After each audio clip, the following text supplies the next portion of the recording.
Gjermania dhe larg tani njerëzit për shembull për pi kafe ose po vinë në Gjermani njerëzit ta prej fundjavës po ikin. Kështu që nuk është tamam fjala e saktë diaspora, por megjithatë ne bëjmë këtë që është mundur këtu dhe siç e thash, ne do bëjmë protesta në Stuttgart. Që kemi marrë lejet, jemi të mirë organizuar, bëjmë një protestë me arsye, po t'ishte dëshira ime, nuk dua ta bëj vulgare, nuk ta bëj me sharje, me ofendime, por në popull vjen çdo lloj njeriu sepse ne ishim edhe ditën e diel, ishim në protestë dhe kështu është protesta, domethënë, nuk I ndalon dot as ofendime, sharje, por megjithatë ajo që I bashkon të gjitha është pakënaqësia ndaj sistemit. Sigurisht. Po ndryshe nga 90-ta atëherë me atë që kam dëgjuar dhe lexuar, domethënë u formosua më shpejt edhe lëvizja, kurse tani kemi disa ditë që vazhdojnë të shesh.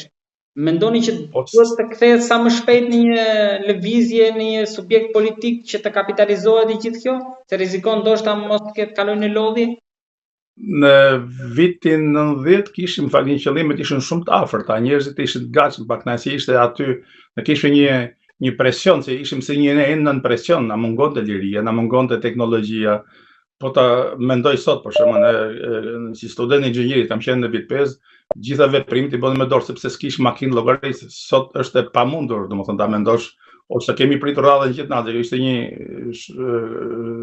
një student që kishte në klasë, I kishte sjell dikush një makinë llogarisë dhe veprimet që I bënim gjithë natën me laps, ne I bën për pak minuta, kështu që ndryshimi është jashtëzakonisht, ka fryrë një herë fuqishme në Shqipëri në vitin 90, ishim të etur për ndryshim, sepse shikon se tjerët janë shumë larg nesh, po edhe tani kemi arritur shumë mira materiale, po shikoni veç pakënaqësia sociale, pakënaqësia juridike, barazia para ligjit, shumë gjëra që janë një nivel iniciative më të lartë se sa dikur, përpara ka qenë kërkesa bazike, por dhe tani ju thash që treni do lokomotiv dhe sido që t'jetë, duhet patjetër të artikulohen kërkesat. Domethënë kjo Rama që do jap dorëheqje është besoj e panegociueshme, por dhe kjo që siç ju thash në fillim që nëse fillon një protestë duhet ta di se ku do dalë, sepse mund të ndodhë që protesta zbehet, mund të ndodhë që njerëzit nuk të dalin më dhe me të vërtet është shumë fatkeqësi e madhe për popullin shqiptar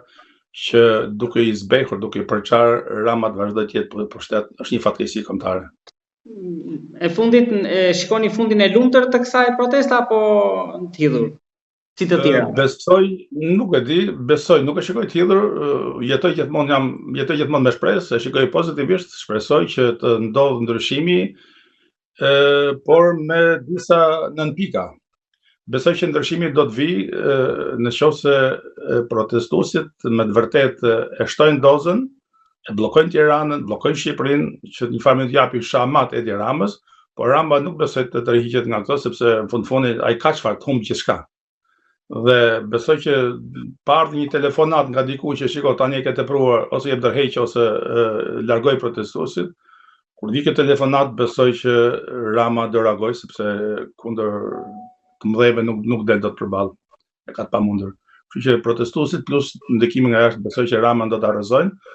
Dhe nga ana tjetër do ishte fatkeqësi që njerëzit këto entuziastët që bërtasin, që bëjnë gjithçka, që bëjnë shumë mirë, që është një vërtet protestë paqësore, po kjo fjala revolucion nuk më pëlqen, se revolucioni do një produkt, do fillimi, do diferencën e daljes me hyrjen për të patur një produkt në fund. Nëse kjo produkt arrihet, kjo me revolucion duket sikur pak revolucionare, nuk është terminologji e ditëve të sotme. Megjithatë njerëzit kanë vendosur ose Shqipëria e re, ose thash në protestë vinë lloj njerëz, ka lloj ide, shumë mirë që janë, sepse në fundin më të pikasësh idetë më të mira, mund të ketë ide brillante nga njerëzit që mbajnë fjalime, por ta shikojmë. Besoj që është vështirë, po çështja edhe sa janë të karikuar shqiptarët dhe sa e më të vërtetë, sepse një gjë që nuk pëlqen shumë tek shqiptarët është që ndryshe thonë, ndryshe bëjnë. Tani kemi dy raste, ose Edi Ramës ja kanë dhënë me shumicë njerëzit votën dhe dalin bërtasin kot, ose Edi Rama I ka vjedhur gjithë ato që bërtasin nuk ja kanë dhënë votën Edi Ramës.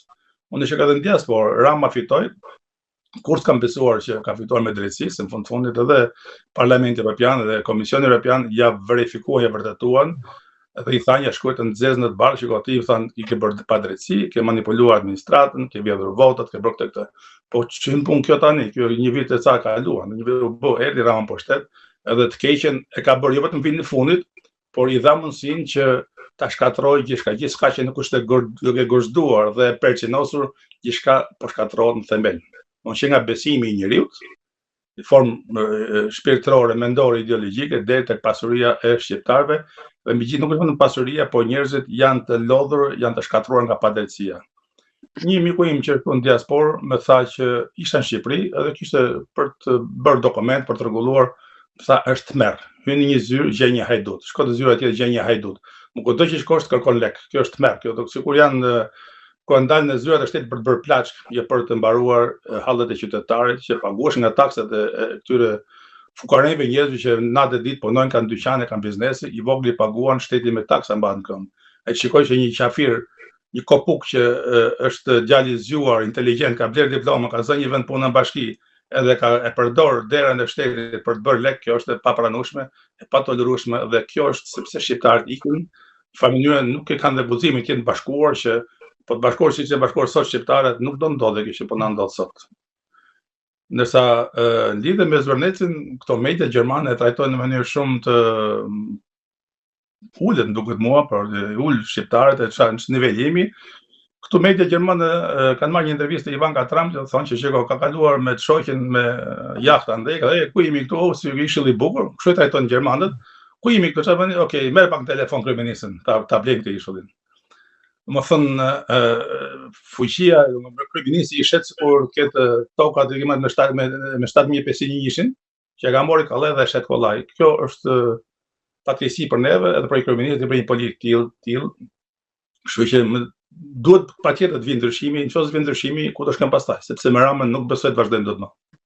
Zoti Tafaj, unë falenderoj për bisedën dhe shpresoj që ditën vazhdimit do flasim sërish si do i dalë fundi kësaj që është nisur. Patjetër. Për kohën e për mendimet tuaja që shprehet për publikun tonë. Faleminderit shumë, gjithë mirat.